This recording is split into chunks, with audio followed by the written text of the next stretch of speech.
Доброго времени суток, мои дорогие подписчики и гости моего канала. С вами канал Энергия Таро, а это значит, что сегодня нас с вами ждет очередной расклад. Перед тем, как мы начнем, хотела бы рассказать вам о нашем втором закрытом канале на Бусти. Слева сейчас появится QR-код, по которому вы можете перейти и за подписку всего в 299 рублей в месяц смотреть шок-контент и те расклады, которых нет и не будет здесь на YouTube-канале. Потому что YouTube их может заблокировать, друзья. Именно для этого существует второй закрытый канал на Бусти. И я благодарю всех тех подписчиков, которые с нами на Бусти уже с прошлого года. Друзья, вы помогаете нам становиться лучше. Ваши имена и ники сейчас появятся на ваших экранах. Спасибо вам, что вы есть у нас. Для тех, кому неудобен Бусти и кто не хочет там регистрироваться, есть закрытый телеграм-канал, где все те же самые видео, что и на Бусти. И подписка стоит также 299 рублей в месяц. Для того, чтобы попасть в закрытый телеграм-канал, пожалуйста, напишите мне в личку. Моя личка указана в комментариях под любым видео на канале Энергия Таро. Также напоминаю, что в личку вы можете написать по вопросам личной консультации или обряда, для того, чтобы приобрести обрядовую свечу для любовных взаимоотношений, для того, чтобы улучшить финансовое положение, а также вы можете написать в личку по вопросам обучения на любых картах второй оракули, которые вам больше нравятся или больше подходят. Я обучаю индивидуально, также у меня есть обучение по триумфу Луны и по безумной Луне Патрика Валенса. Они уже готовы, 2 готовых курса. Напоминаю о том, что вы можете поставить лайк этому видео после 30 секунды, если оно вам действительно понравилось. Жмите на колокольчик для того, чтобы всегда быть в курсе событий, которые происходят на канале Энергия Таро. Сегодня с нами карты Змея и Павлин. Здравствуйте, карты. И поговорим мы с вами сегодня о теме, которая нас, наверное, всех волнует и интересует, чем все закончится. Это бои в Курской области. 6 августа мы следим за новостями из Курской области. По официальным источникам ВСУ 6 августа 2024 года попытались прорвать оборону российских регионов, а также нанесли массированный удар по местным территориям. Что на самом деле происходит в Курске и Курской области? Какова основная цель наступления и ситуация на сегодняшний день? А главное, чем все закончится и к чему приведет данная ситуация в стране? Первый вопрос будет такой. Чьи войска на самом деле вошли на территорию Курской области 6 августа 2024 года? Мы посмотрим, действительно ли это были войска ВСУ. Кто-то говорил о наемниках НАТО, и в моем шот-видео она также выходила, эта информация. ВСУ, наемники НАТО, либо какие-либо другие наемники. Друзья, давайте узнаем.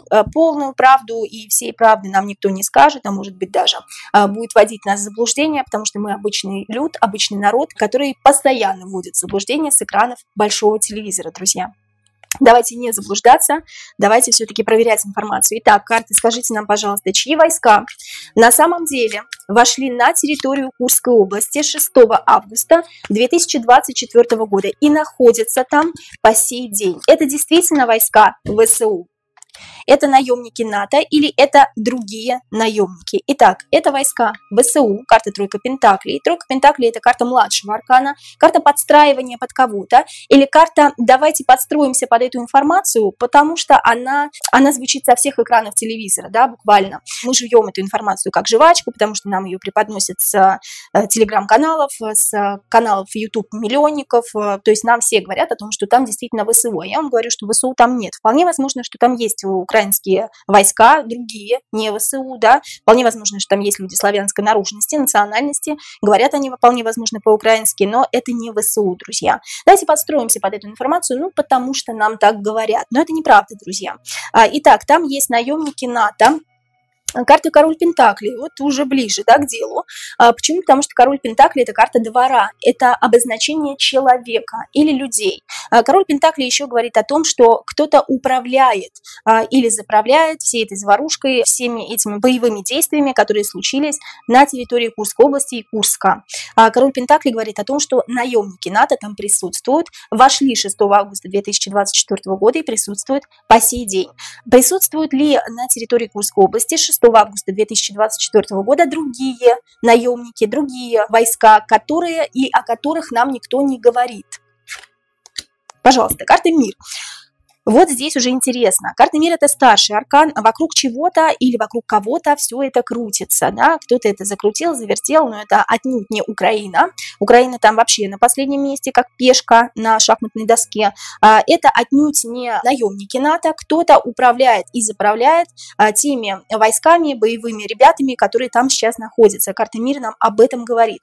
Павлин, вокруг которого крутится несколько знаков зодиака. То есть это либо какие-то украинские войска, наемники НАТО, 100% там находится на территории Курской и Курской области. Карта «Мир» говорит о том, что кто-то есть там еще, о ком нам не говорят, какие-либо другие войска, которые, кстати говоря, не участвуют в боевых действиях. И вполне возможно, боевых действий там практически нет. Ведутся только для каких-то показательных выступлений, для того, чтобы народ боялся, для потребления гаваха, да, как обычно у нас это происходит. Второй вопрос, друзья. Поговорим о целях. Каковы цели наступления на Курскую область 6 августа 2024 года? Есть несколько целей официальных, и мы еще посмотрим, какие еще цели могут быть. Итак, является ли одной из целей наступление на Курскую область 6 августа 2024 года через введение чрезвычайного положения выселить людей с территорий? Выселить людей со своих территорий, да или нет? Две карты давайте вытянем. Вторая цель.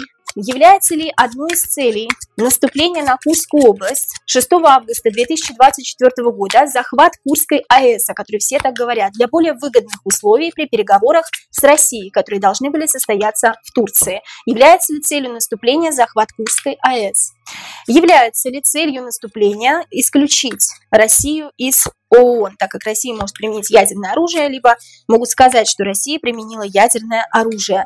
И является ли одной из целей какая-либо другая цель, не озвученная в официальных источниках информации? Итак, первая цель у нас – выселить через введение чрезвычайного положения людей со своих территорий. Напоминаю, что у мировой элиты есть план по переселению человечества с деревень и поселков в более крупные города, для того, чтобы, естественно, наблюдать за ними было лучше. Итак, является ли это целью? Не сказала бы. Два младших аркана, две пятерки. Пятерка пентаклей – нищий духом человек или нищий духом люди, или просто нищие люди. Пятерка жезлов под шумок уходят из своих домов. Если уйдут, прекрасно. Напугать людей – это одна из целей, да, то есть запугать, напугать народ – это одна из целей, потребление гаваха. Но это не главная цель, и отнюдь не главная цель переселения народа сейчас. Нет, это не является главной целью, друзья. Хорошо, следующая цель. Является ли целью наступления захват Курской АЭС, о которой, кстати, все говорили? Там говорили еще о том, что они хотят поменять Курскую АЭС на Запорожскую АЭС, да? Ну, слушайте, в информационном пространстве есть по пажу мечей такие слухи. Так вот, пусть эти слухи, собственно говоря, этими слухами земля полнится, да, этими слухами люди питаются. Пусть подстраиваются под эту информацию, пока мы совершенно другую цель ставим во главу угла и идем к ней. Это не цель. Курская АЭС – это не цель, друзья. Паж мечей сейчас очень много в медийном пространстве говорят именно конкретно про обмен Курской АЭС на Запорожскую АЭС. Подстраиваемся под информацию, опять, которую нам дают. Но опять-таки это не является самоцелью данного мероприятия, если это можно так назвать. Является ли целью наступления исключить Россию из ООН?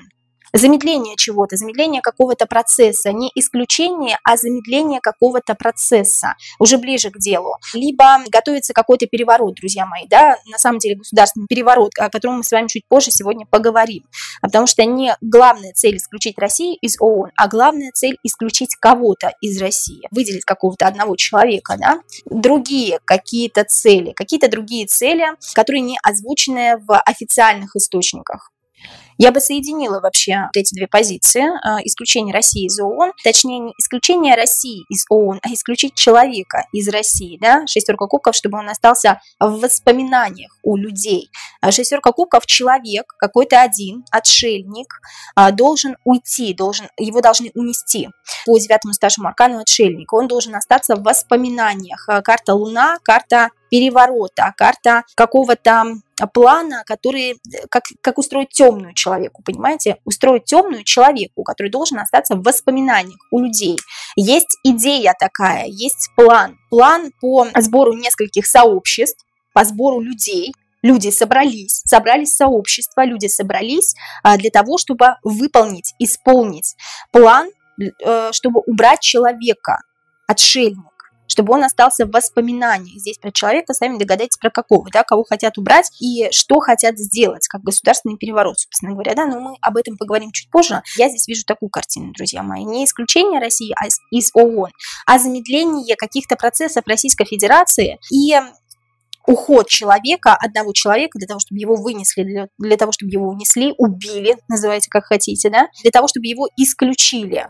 потому что он не может так или иначе защитить свой народ, потому что карта отшельника – это медленная карта, все медленно делает, не может сделать так, как нужно, поэтому мы его исключаем. Не саму Россию исключить из ООН, а человека исключить из России. Догадайтесь, о ком мы с вами говорим, да, сейчас. Хорошо. Это основная цель такая, друзья, под всеми вот этими целями, которые на самом деле называют в официальных источниках, существует другая цель. Поговорим немного о слухах по новой мобилизации. Официальная информация от власти Российской Федерации, что новой мобилизации не будет. Так ли это? Действительно, это так или не так? А вот официальный источник, новостное издание Bloomberg, оповещает о том, что к осени-зиме 2024 года в России готовится новая волна мобилизации. Так ли это? Действительно ли к осени-зиме 2024 года в России готовится новая волна мобилизации? Итак, два младших аркана. Шестерка кубков говорит о воспоминаниях, о том, что мобилизации больше не будет. Девятка пентаклей говорит о том, что собрали всю информацию, которую только услышали, да, и поместили в новостное издание. То есть ни тот источник не может говорить нам достоверной информации, потому что здесь они вроде как не планируют, но не могут точно обещать. Здесь они поднасобрали всего и поместили в свое новостное издание, да. Девятка пентаклей. Девятка пентаклей – это то, что уже должно закончиться, в принципе. Но, видимо, для того, чтобы их новостное издание читали или слушали, но, тем не менее, они хотят прохайпить на этой теме, да. Итак, будет ли новая волна мобилизации, друзья? Карта страшного суда. Страшный суд, кстати, может говорить о восстании чего-то, да, или страшный суд еще может говорить о военном перевороте, о государственном перевороте и о военном положении в стране. Это не совсем мобилизация. Здесь действительно вставай, народ, встают мертвые, встают живые. Карта страшного суда нам об этом говорит. Здесь карма, здесь что ты будешь делать, чтобы исправить ситуацию, да, что ты будешь делать, чтобы исправить свою карму. Здесь карта говорит скорее не о новой мобилизации, а все-таки о введении военного положения, если начнется Третья мировая война с замечательными натовцами, которые вошли на территорию Курской области уже, да, и которые оттуда не собираются пока выходить. Какова реальная численность бойцов, вошедших на территорию Курской области в событии, начавшемся 6 августа 2024 года? До 500 человек, от 500 до 2000, от 2000 до 50 тысяч и от 10 тысяч и более. Это те, кто вошел на территорию Курской области. Натовцы, и мы так понимаем, еще там есть другие наемники, да? А сколько всего бойцов? До 500 человек, от 500 до 2000, от 2000 до 50 тысяч и от 10 тысяч и более. Более 10 тысяч бойцов, причем здесь действительно бойцы у нас показаны, да, и люди еще идут, но непонятно для чего они идут, понимаете, друзья мои? Они идут для боевых действий или они идут для того, чтобы показать, что посмотрите, как нас много, для того, чтобы люди боялись, для того, чтобы нагнать страх снова, да? Я вас всегда предупреждаю о том и говорю о том, что не нужно бояться. Чем больше вы боитесь, тем больше вы их подкармливаете. Они этим страхом нашим питаются. Более 10 тысяч бойцов сейчас находятся на территории Российской Федерации, я имею в виду противников. Друзья мои, следующий вопрос. Почему войска, вошедшие на территорию Курской области 6 августа 2024 года, так тяжело выбить с территории Российской Федерации? Не могут они их выбить, да, с территории Российской Федерации. Это сделано специально, и события должны развиваться по заранее написанному сценарию, да или нет? Либо действительно войска Российской Федерации не могут выбить с территории Российской Федерации вражеские войска. Действительно ли они не могут их выбить? И почему тогда узнаем, да, если не могут? Да нет, могут они, все, восьмерка жезлов, путь свободен. Просто король кубков говорит о людях, люди. Король – это человек, люди вокруг него. Говорит о чем? Ну, смотрите, друзья мои, с территории карты императрицы, да, люди договорились, что с территории Российской Федерации императрица у нас говорит о родине, о матери земле. Карта мага говорит о недоволшебнике, недомаге, о том человеке, который стоит на верхушке нашей страны. Сегодня это у нас президент Российской Федерации, все почему-то думают, что именно он курирует все, что у нас сегодня происходит на сегодняшний день. На самом деле президент, он является просто человеком-марионеткой, которую ведут по заранее намеченному плану. Люди договорились между собой, что вот этот человек, который сейчас в роли президента Российской Федерации находится, является недоволшебником, недомагом. Вот здесь недомаг нарисован, да, который хотел превратить крокодила в солнце, но не получилось. И здесь говорится о том, что именно он не смог выбить и не сможет выбить войска с с территории Российской Федерации, и поэтому случится, собственно говоря, то, что случится. Я имею в виду государственный переворот, да. То есть здесь заранее все спланировано, заранее написано по определенному плану для того, чтобы этот государственный переворот произошел. Рыцарь Пентаклей – невозможность данному человеку, президенту Российской Федерации, с территории Российской Федерации выбить людей. Заранее договорено все, оговорено. Возможно ли выбить или невозможно их выбить, в любой другой ситуации было бы, если бы это не был договор между двумя сторонами, которые сейчас якобы воюют. Восьмерка жезлов говорит, что путь открыт на самом деле, да, и нас, как обычно, с вами держат в дураках. Итак, отвечая на вопрос, почему войска, вошедшие на территорию Курской области, не могут выбить с территории Российской Федерации, все заранее оговорено и написано по заранее спланированному сценарию. Для того, чтобы вот один вот этот дядечка, который управляет нашей страной сейчас, не в очень выгодном свете предстал сейчас перед россиянами, для того, чтобы поменять президента Российской Федерации. Друзья мои, следующий вопрос. На новой 100-рублевой купюре Российской Федерации отображены границы Курской, Брянской, Белгородской областей. Является ли это своего рода предупреждением о том, что на этих территориях будут вестись военные действия? Действительно ли это так? Взаимосвязь какая-то есть, да? Давно решили уже. Давно решили, что на данных территориях тоже будут вести боевые действия. Есть какая-то взаимосвязь между этими населенными пунктами. Девятка Пентаклей, нужно прийти к заключению, нужно прийти к какому-то логическому концу. 20-й старший аркан Страшный суд, заключение под стражу, боевые действия, восстание, военное положение. В данном случае карта отвечает положительно. Плюс рядом королева мечей, это боевые действия, да, на территории Курской, Брянской, Белгородской областей будут вестись боевые действия. Они чем-то похожи друг на друга или они для чего-то нужны? Скорее всего, нужны, потому что шестерка Пентаклей кому-то что-то отдать, кому-то должны достаться. Шестерка кубков заранее уже оговорено. Когда-то уже договорились, когда-то план действий о том, что в Белгородской, Курской и Брянской областях будут вести боевые действия, уже заранее договорились об этом.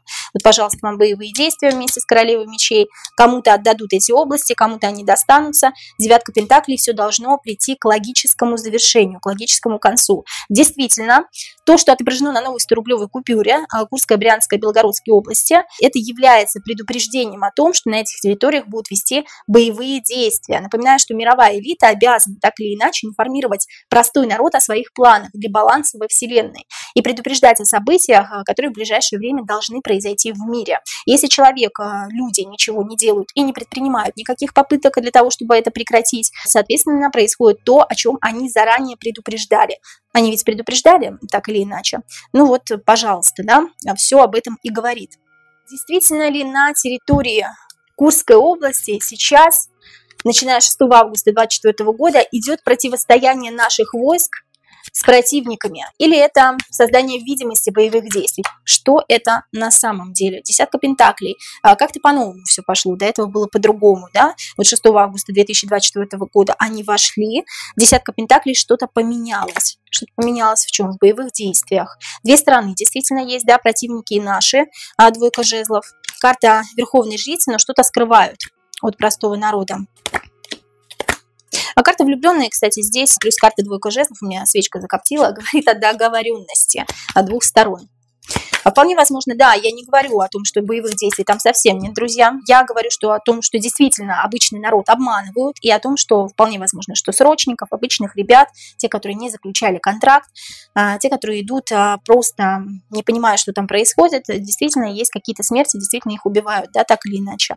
Но карта влюбленных говорит о сообщниках. Двойка жезлов, под двойку жезлов карты влюбленные. Сообща что-то делают и скрывают от обычного народа. Шестерка Пентаклей, договоренность есть какая-то у ребят и у тех денежки, да, кому-то кто-то дал денежки на лапу.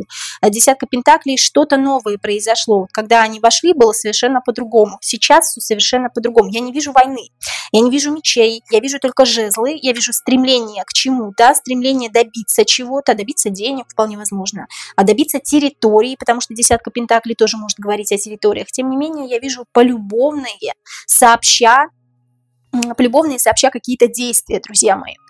Я не вижу мечей. Да, девятка жезлов, все должно подойти сейчас к завершению. Именно в Курской области, да, я не говорю про Белгородскую и Брянскую области. Девятка жезлов, мы практически взяли удачу за хвост, мы практически победили. Кто-то кого-то практически якобы победил, да, но тем не менее и та, и вторая сторона знают о том, что это должно было случиться, если вы понимаете, о чем я говорю. Что у нас на дне колоды? На дне колоды у нас повешенный. Повешенный – это жертва, принести в себя в жертву, но тем не менее повешенный у нас здесь показывает язык, он прекрасно знает то, что он должен был принести себя в жертву и подвесить за вот эту лиану красивую. То есть и та, и другая сторона, еще раз напоминаю, знали о том, что должно произойти в Курской области. А все это больше похоже на события, которые нагнетают специально для обычного народа, а боевых действий там сейчас практически нет, но если там есть где-то рядом люди, конечно, там стреляют, пускают дроны, и им абсолютно все равно, погибнут обычные люди или нет. Главное, чтобы это было похоже на настоящий спектакль, в который люди верят откровенно, да, и сбор гавах, естественно, друзья. Действительно ли есть срочники, которых взяли в плен на территории Курской области? Противники наши, да?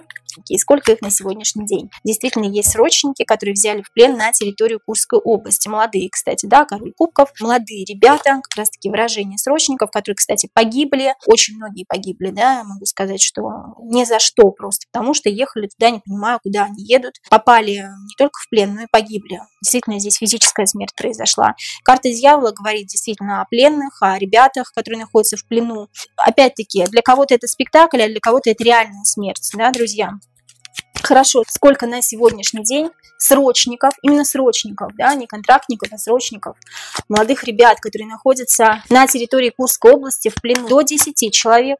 Фатализм, карта фатализма, карта смерти, карта перерождения. От 10 до 50, от 50 и более. До 10 срочников. Я так подозреваю, что 3-4 человека сейчас находятся в плену. Опять-таки, для того, чтобы показать всем, то, что это действительно не фарс, то, что это действительно не спектакль, не театр, да, для того, чтобы всем показать, они снимают их на камеру, кого берут в плен, для того, чтобы показать, что это действительно настоящие боевые действия. Друзья, следующий вопрос. Имеют ли общую закономерность с точки зрения гематрии события, связанные с подводной лодкой Курской, боевыми действиями, происходящими сейчас в Курской области? Напоминаю, что гематрия – это метод шифрования текста, основывающийся на числовом значении, которое имеет каждое слово, является разделом практической каббалы или магии по-другому. Ровно 23 года, 9 недель, 9 дней до того, как произошли события в Курской области, боевые действия, затонула подводная лодка Курск. 239 – это код конца времен или становления нового мирового порядка, что сулит нам, собственно, переворот. Действительно ли имеет общую закономерность с точки зрения гематрии события, связанные с подводной лодкой Курск, и события, произошедшие сейчас в Курской области? Имеют ли? Карта рыцарь Пентаклей, карта Луна, те же самые люди задействованы. Рыцари – это все-таки люди, да?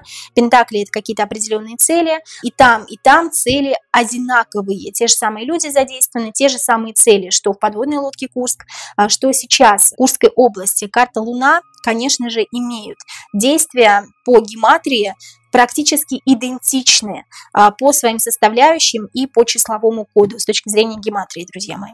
Именно поэтому ровно 23 года назад, 9 недель, 9 дней затонула подводная лодка Курска, затем потом начались уже события, начавшиеся в Курской области. Напоминаю, что 239 – это код нового мирового порядка, что сулит нам, еще раз говорю, государственный переворот, о чем мы говорили в самом начале этого видео.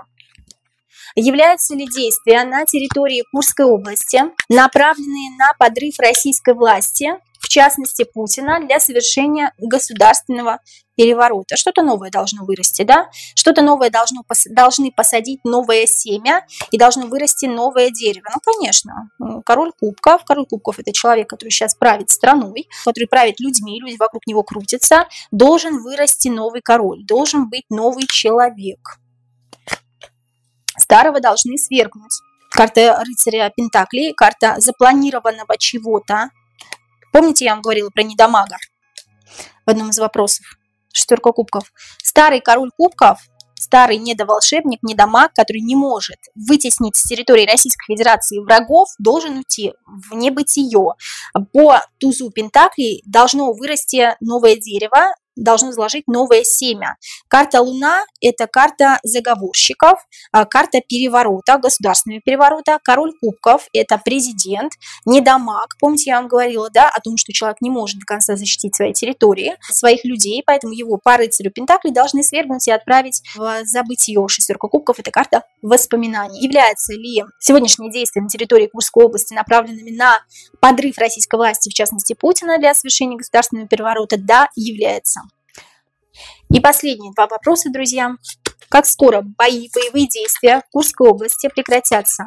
Как скоро боевые действия в Курской области прекратятся, когда люди спокойно смогут вернуться в свои дома? Паш мечей говорит о переговорах, о каких-то после переговоров. Должны быть какие-то переговоры. Причем переговоры достаточно быстрые. Да? Меч – это действие, это решение, это быстрые переговоры, которые должны произойти вот-вот, в течение месяца.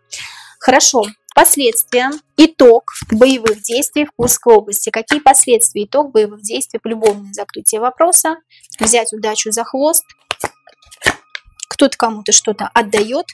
Последствия, итог боевых действий в Курской области.